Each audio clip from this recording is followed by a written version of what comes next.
오늘의 묵상 한 장은 여호수아 9장입니다. 오늘 또 생명의 말씀과 기도의 능력으로 천국을 실감하는 은혜가 있기를 원합니다.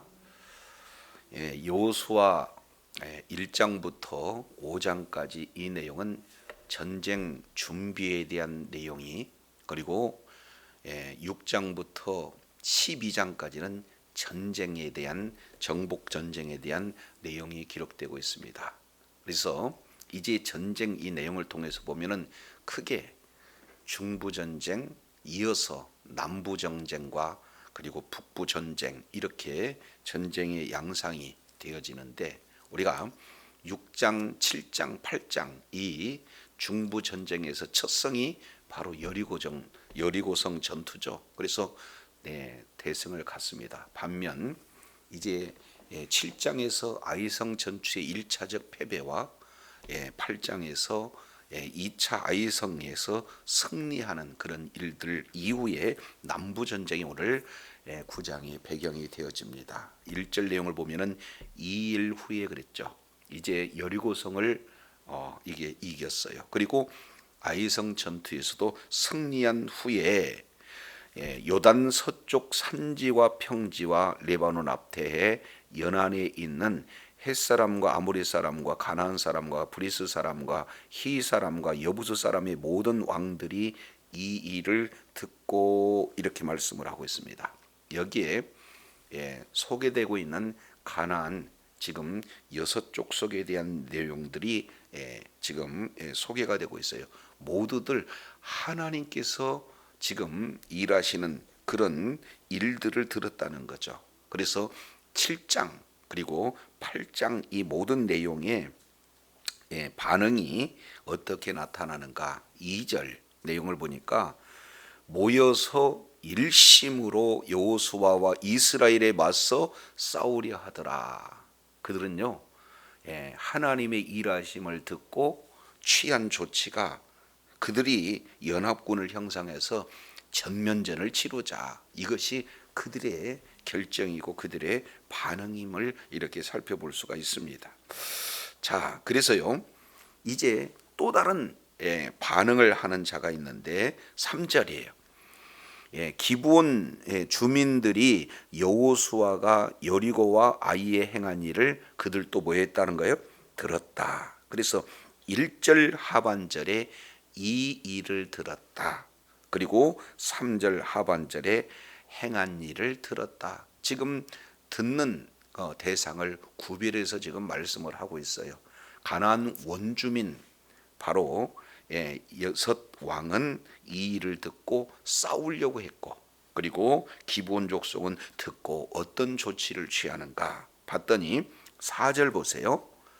꾀를 내어서 사신 모양으로 꾸미되, 지금 이들의 반응은 속이는 전략을 지금 취하고 있는 것을 보게 되어집니다. 그래서 지금 5가지의 조치를 이렇게 취하고 있죠. 4절 하반절 내용을 이렇게 보면은, 첫 번째 헤어진 전대와, 그리고 두 번째 헤어지고 찢어져서 기운 가죽 부대와, 그리고 세 번째 나귀에 싣고 그 발에는 낡은 기운의 신을 신고, 그리고 네 번째 낡은 옷을 입고, 그 다음에 다 마르고 곰팡이 난 떡을 준비하고, 철저하게 아주 속이고 있는 그런 모습을 볼 수가 있어요. 기브온은 바로 멀지 않는 그곳이잖아요. 그런데도 마치 먼 곳에서 이제 오는 양 철저하게 지금 꾸미고 있는 이런 모습들이 소개가 되고 있습니다. 자, 그러면은 9장 6절이에요. 9장 6절, 그들이 길갈 진영으로 가서 여호수아에게 이르러 그와 이스라엘 사람들에게 이르되, 우리는 먼 나라에서 왔나이다. 이제 우리와 조약을 맺으십시다. 그러면은 지금 이렇게 철저하게 멀지 않는 곳에 위치했으면서도 지금 먼 곳에 왔다라는 이런 사실을 증명하기 위해서 거짓으로 지금 꾸미는 목적은 뭡니까? 이 조약을 맺기 위해서 왔다. 지금 이렇게 말하고 있어요. 자, 그런데 이렇게 꾸미고 온 그들을 이스라엘 사람들은 어떻게 생각하였는가? 7절, 이스라엘 사람들이 히위 사람에게 이르되 너희가 우리 가운데 거주하는 듯하니 우리가 어떻게 너희와 조약을 맺을 수 있으랴. 그들이 아무리 꾸몄다 할지라도 흔적이 다 보이는 거죠. 아무래도 이 근처에 그런 어떤 사람과 같다, 이렇게 얘기를 해요. 자, 그랬을 때 또다시 거짓말을 이렇게 진행을 하는 내용이 그 위에 기록이 되고 있죠. 8절이에요. 그들이 여호수아에게 이르되 우리는 당신들의 종입니다.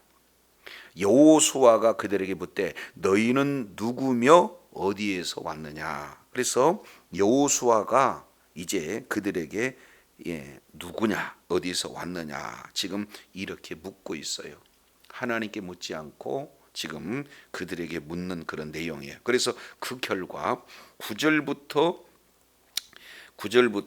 지금 13절까지 그들의 대화가 길게 여호수아에게 하는 그런 내용이 소개가 되고 있습니다. 잠깐 보시죠. 뭐라고 그들은 여호수아에게 대답하는가?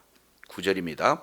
그들이 여호수아에게 대답하되 종들은 당신의 하나님 여호와의 이름으로 말미암아 심히 먼 나라에서 왔사오니 이는 우리가 그의 소문과 그가 애굽에서 행하는 모든 일을 뭐 했다는 거예요? 들었다. 지금 이렇게 표현하고 있습니다. 지금 이 기브온 주민들은 지금 계속해서 지금 강조하고 있는 내용은 들었다.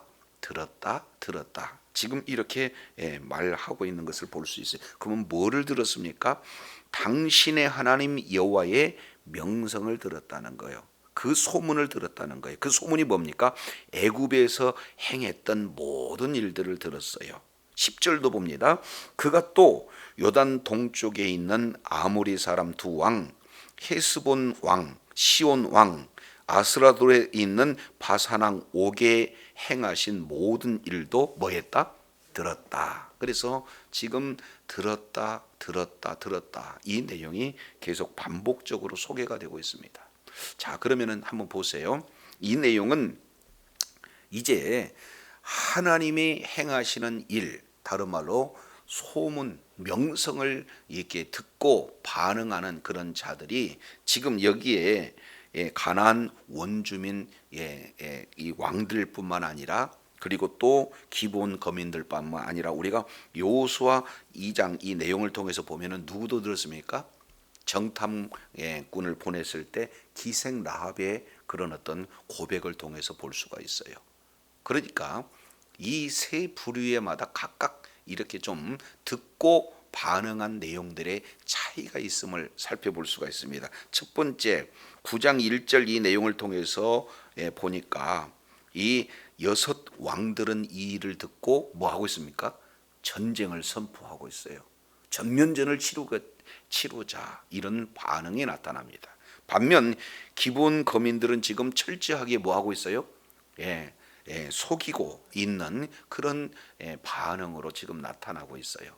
그리고 세 번째, 우리가 이미 살펴본 듯이 기생 라합은 어떻게 됐습니까? 적극적으로 이렇게 도와주고 숨겨주고 그 이후에 이 정탐꾼과 이 언약을 체결하는 그런 내용들을 볼 수가 있습니다. 이 셋 똑같이 들었어요. 하나님이 누구시고 그리고 하나님이 행하시는 일이 어떠함을 들었습니다. 그러나 반응은 각각 싸우자 하고 속이고자 하고 그런 어떤 자들도 있지만 기생 라합은 어땠습니까? 적극적으로 이제 언약을 체결하는 그런 어떤 모습들이 이렇게 소개가 되고 있어요. 그래서 기생 라합은 개인적인 언약이라면 지금 기본 족속은 공동체 전체가 지금 이렇게 언약을 맺기 위한 그런 어떤 조치를 이렇게 볼 수가 있어요. 이 세 반응 중에 가장 온전한 반응은 누가 되는 겁니까? 기생 라합이 이제 믿음으로 반응을 해서 결국에 믿음의 원조가 믿음의 하나의 표범이 되어지고 또 행함의 이렇게 표범이 되어지는 그런 기생 라합의 믿음을 우리가 살펴볼 수 있게 되어집니다. 그런데 여기서 지금 이렇게 철저하게 여호수아와 그와 함께하는 자들을 속이기 위해서 9절 내용을 보니까 당신의 하나님 여호와의 이름 때문에 먼 지방에서 왔다 하고 이제 우호적인 그런 어떤 말을 통해서 이제 경계태세를 좀 무너뜨리는 그런 내용들로 이렇게 소개가 됩니다. 자, 그러면서 11절 이렇게 표현을 해요. 그러므로 우리 장로들과 우리나라의 모든 주민이 우리에게 말하여 이르되 너희는 여행할 양식을 손에 가지고 가서 그들을 만나서 그들에게 이르기를 우리는 당신의 종들이니 이제 우리와 조약을 맺으십시다 하였나이다. 이런 배경을 쫙 이렇게 설명을 해요. 그런데 이것이 아무리 하나님의 그런 어떤 일하심을 들었다 이렇게 해도 넘어가지 않으니까 자 12절 물증을 이렇게 들이댑니다. 자 12절 보시죠. 우리의 이 떡은 우리가 당신들에게 오려고 떠났던 날에 우리들의 집에서 아직도 뜨거운 것을 양식으로 가져왔으나 보소서 이제 말랐고 곰팡이가 났습니다. 지금 하나씩 증거를 제시하면서 믿어달라는 거죠. 자, 이어서 13절 또 우리가 포도주를 담는 이 가죽 부대도 새 것이었으나 찢어지게 되었으며 이어서 또 우리의 이 옷과 신도 여행이 매우 길었으므로 낡아졌나이다 한지라 이렇게 지금 말하고 있습니다. 그러면은 여기에서 계속해서 강조하고 있는 내용은 어떤 내용입니까? 우리가 먼 곳에서 왔다는 것을 우호적인 그런 말을 통해서 그리고 물적인 그런 어떤 증거를 통해서 믿게 하려고 애를 쓰고 지금 속이고 있는 그런 기본 족속들의 모습을 이렇게 살펴봐요. 자, 그러면서 자 이제 그들에게 이 외에 여기에서 9장 6절 내용을 보면 먼 곳에서 왔습니다. 그리고 9절에도 먼 곳에서 왔습니다. 그리고 이제 13절에서도 먼 곳에서 왔습니다. 이렇게 먼 곳을 강조할까? 자, 그 이유를 이제 우리가 신명기서 한번 이렇게 찾아보겠습니다. 신명기 20장 이 내용은 왜 그들이 먼 곳을 이렇게 반복적으로 강조를 하고 있는가? 자, 이 신명기 20장은 우리가 잘 알지만 전쟁에 관련된 내용이 소개가 되고 있어요. 자, 그 중에 10절 보시겠습니다. 내가 어떤 성읍에 나가서 치려할 때 그 성이 먼저 평화를 선언해라. 우리 하나님께서는 모두 다 가서 전쟁하고 죽이고 이런 것을 원치 않으세요. 먼저 가서 해야 할 일은 뭐예요? 평화를 선언해라고 하는 겁니다. 자, 그랬을 때 두 가지의 경우를 얘기해요. 첫 번째입니다. 11절 그의 성읍이 만일 평화하기로 회답하고 너를 향하여 성문을 열거든 그 온 주민으로 내게 조공을 바치고 너를 섬기게 할 것이다. 이것이 평화 선언을 받아들인 그런 경우를 지금 말하고 있어요. 그때 조공을 받고 섬기게 하라는 겁니다. 근데 반면 두 번째 경우죠. 12절입니다. 만일 너와 평화하기를 싫어하고 너를 대적하여 싸우려 하거든 그 다음에 12절 그 성읍을 애워싸라. 그리고 13절 다 쳐 죽여라. 그리고 14절 중반절에 이 탈취한 것을 다 취해라. 그리고 14절 하반절에 그것을 하나님께서 주신 것으로 알고 누려라. 그래서 바로 애워싸라, 쳐 죽여라, 취하라, 누려라. 이것이 이제는 화평을 선언했는데도 그 반응하지 않는 그런 어떤 자들에 대해서 다 죽일 것을 지금 말하고 있어요. 자, 그런데 오늘 이제 여호수아 9장의 배경이 되는 것이 15절이에요. 자, 15절 내가 내게서 멀리 떠난 성읍들 여기서 강조되는 것은 뭐예요? 멀리 떠난 성읍들 곧 이 민족들에게 가나안 족속을 얘기하는 거죠. 이 민족들에게 속하지 않은 성읍들에는 이같이 행하지만 거의 여지를 두라는 거죠. 화평을 청하고 그리고 화평을 받은 그런 자들은 이제 조공을 바치게 하고 섬긴다. 그러나 그들조차도 이제 화평을 거부하게 되면은 다 진멸해라 하는 조치를 취하라는 거예요.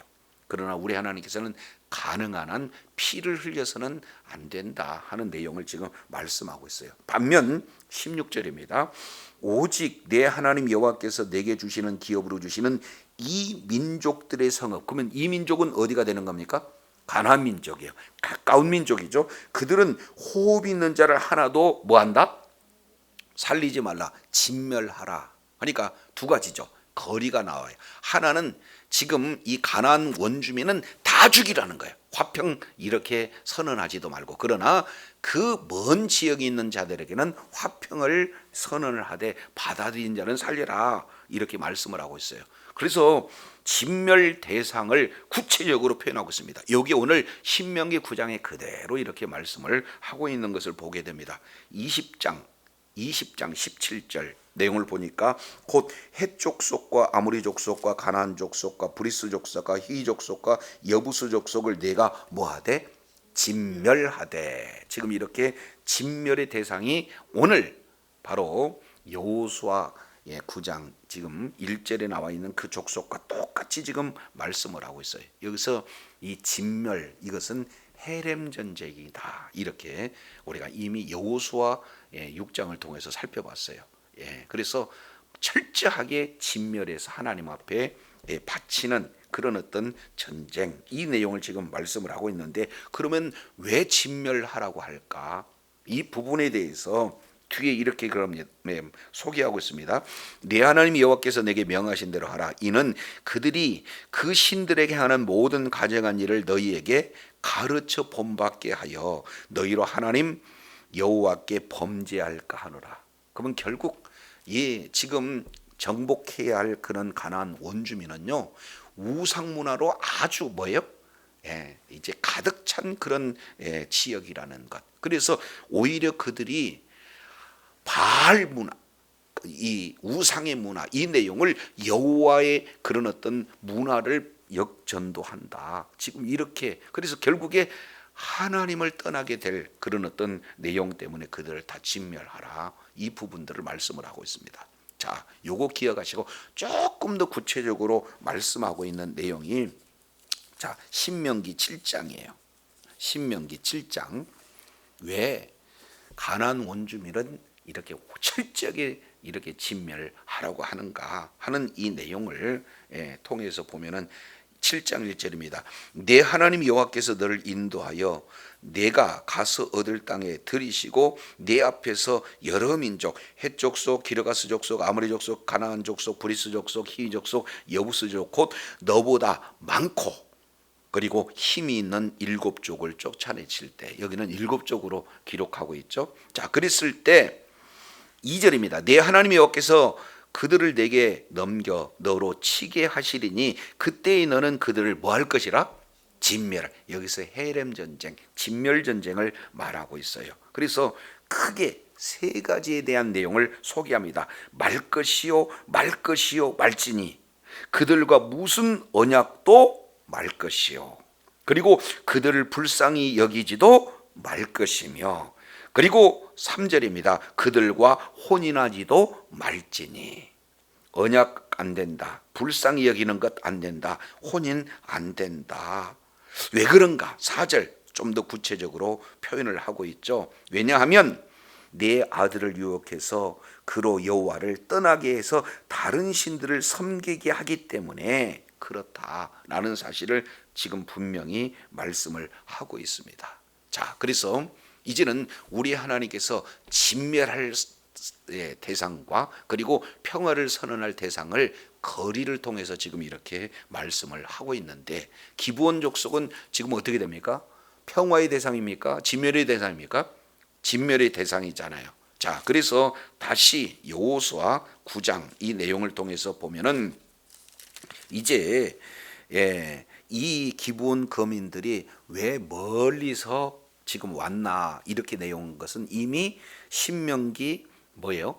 20장 이 내용을 통해서 살펴봤더니 그들의 율법에 먼 곳에서 오는 그런 자에게 조약을 맺을 수 있다라는 그런 근거로 지금 이들이 여호수아를 속여서 지금 찾아오고 있는 그런 상황이에요. 자, 그런데 1차적으로 찾아온 그 자들이 아무래도 우리 가까이 사는 그런 자들 아니냐, 충분히 정황상 분별했음에도 불구하고 이 어떤 실수를 갖느냐. 자, 9절 보겠습니다. 9장 14절 내용을 보니까 이렇게 말하고 있어요. 무리가 그들의 양식을 취하고는 어떻게 할지를 뭐하고 여호와께 묻지 아니하고. 이 내용이 참 이제 그들의 뼈아픈 실수가 되어지는 겁니다. 그래서 이 내용을 14절 여호와께 묻지 아니하고와 9장 8절 여호수아가 그들에게 묻고, 그러니까 하나님께 묻느냐 사람에게 묻느냐. 자, 이 내용을 따라서 이제 그 결과가 판이하게 달라지는 그런 내용들을 우리가 살펴볼 수가 있어요. 그래서 이제는 그러한 여호수아가 하나님께 묻지 아니하므로 도리어 그들에게 묻는 그 결과 결정이 어떻게 이루어지는가. 15절 보니까 여호수아가 곧 그랬습니다. 바로 그들과 화친했습니다. 그리고 그들을 살리라고는 조약을 맺습니다. 회중의 족장들에게 맹세하였습니다. 이어서 화친, 조약, 맹세 연결이 바로바로 이루어지고 있는 그런 모습들을 볼 수가 있어요. 이게 오늘날 우리들이 영적 전투 현장 속에서 굉장히 주의해야 할 그런 어떤 내용이에요. 하나님께 묻지 않고 내 경험, 내 지식, 내 방법, 그리고 이제는 사람에게 이제 물어봤을 때 이런 어리석은 결정을 이렇게 맺어질 수 있다. 바로 영적 그런 어떤 분별력이 없는 그런 어떤 그런 결과가 초래가 된다 하는 것을 그대로 지금 보여주고 있어요. 자, 그런데 16절 내용을 보면은 그들과 조약을 맺은 지 3일이 지나서야 그들이 가까운 데에 있다는 사람들을 듣잖아요. 그러니까 며칠만 참으면 이것을 알았는데 3일만. 근데 하나님께 묻지 않고 사람에게 물은 그 결과 이제 바로 조약을 맺는 그 결과가 나타났어요. 그래서 17절 이스라엘 자손이 행군하여 셋째 날 그들의 여러 성읍에 이르렀더니 그들의 성읍은 기브온, 그리고 그비라, 부에롯, 기랏 여아림, 바로 이 성읍들이라는 사실을 알았어요. 자, 그랬을 때 아주 신기한 일이 지금 나타납니다. 지금 거짓은 탈로 났는데, 자, 어떤 일들이 나타나는가? 9장 18절 한번 보시죠. 9장 18절 그러나 회중 족장들이 이스라엘 하나님 여호와로 그들에게 맹세했기 때문에 이스라엘 자손들이 그들을 치지 못한지라. 그러므로 회중이 다 족장들을 뭐 했다는 거예요? 원망했다는 거예요. 자, 출애굽 1세대 내용을 통해서 보면 광야에서 그들이 한결같이 넘어지는 내용이 뭡니까? 원망 불평이잖아요. 근데 여기서는 또 원망하는데 원망 대상이 확 바뀌어져요. 이제 하나님과 모세를 원망했던 출애굽 1세들과는 달리 이들이 원망의 대상은 누구를 얘기하는 거예요? 지금 족장들 지도자들을 지금 원망하고 있어요. 왜 원망한 겁니까?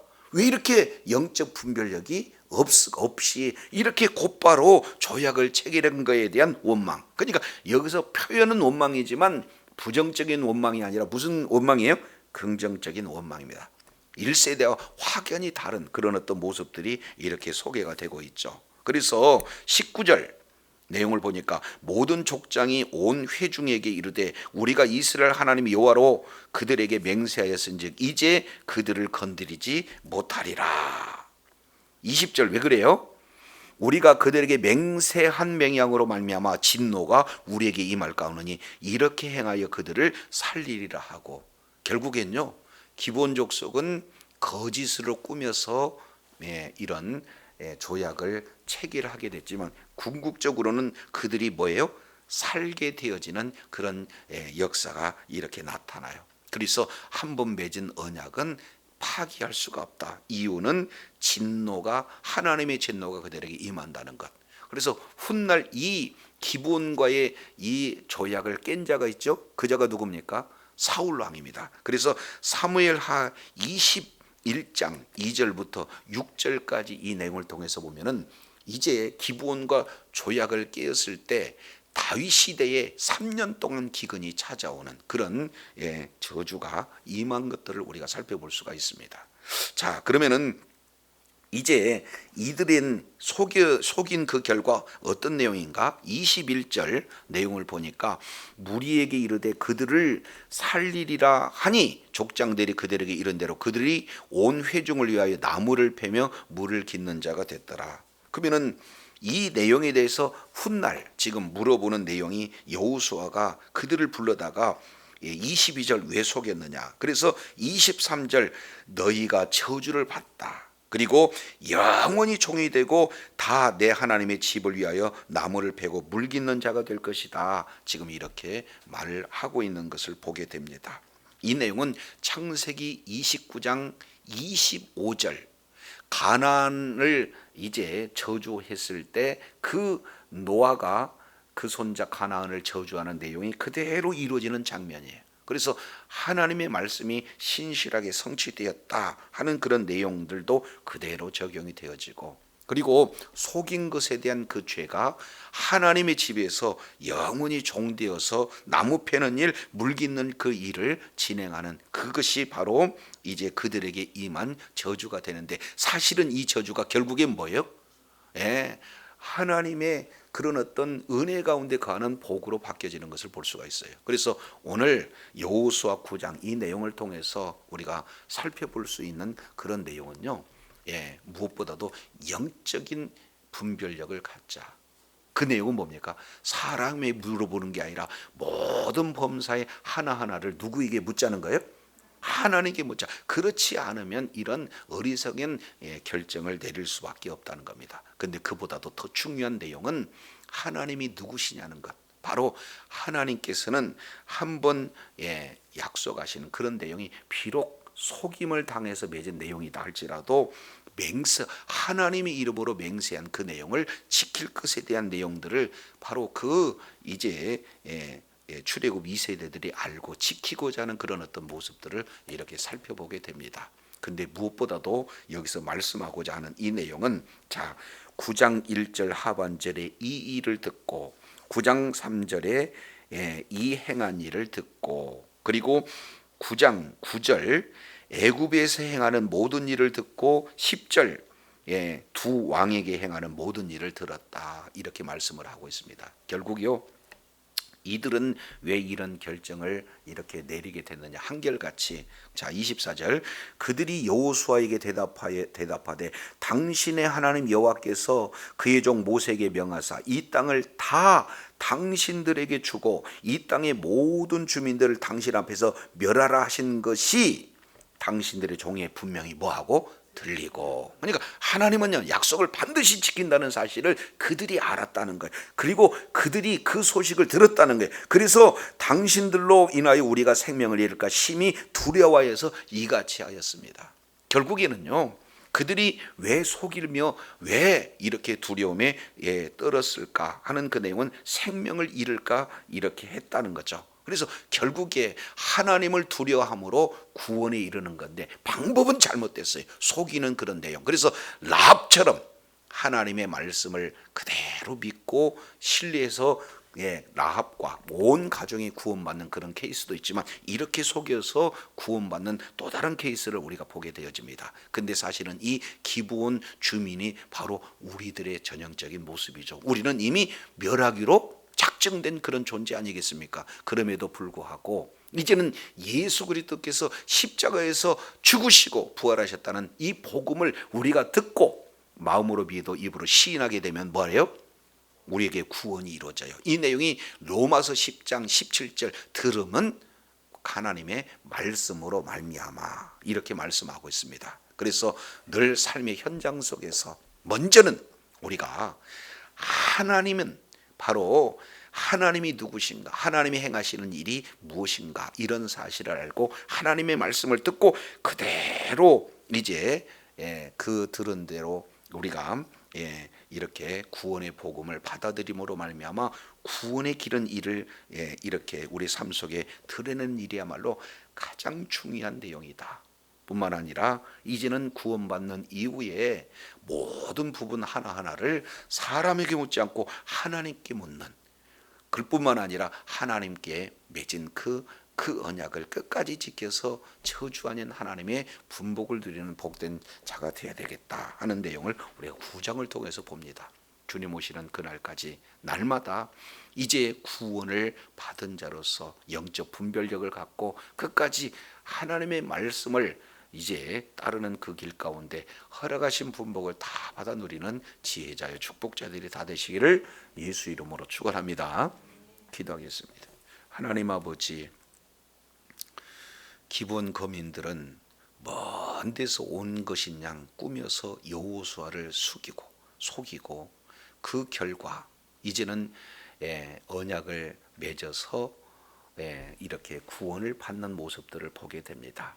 이제 이 가나안 원주민들은 똑같은 내용을 듣고 싸우자 했고, 그러나 기본 족속은 듣고 이제 조약을 맺어서 사는 길을 이렇게 택한 모습을 살펴보면서 우리가 똑같이 이미 죄와 사목으로 죽은 우리들, 철저히 심판받아야 했던 우리들이지만 복음을 듣고 이제 구원을 받는 존귀한 자리에 있게 하신 것이 바로 전적인 하나님의 은혜인 줄로 믿습니다.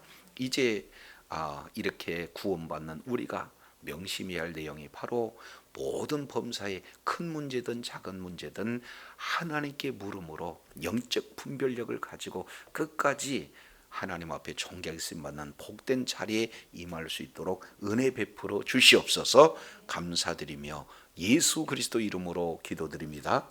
아멘.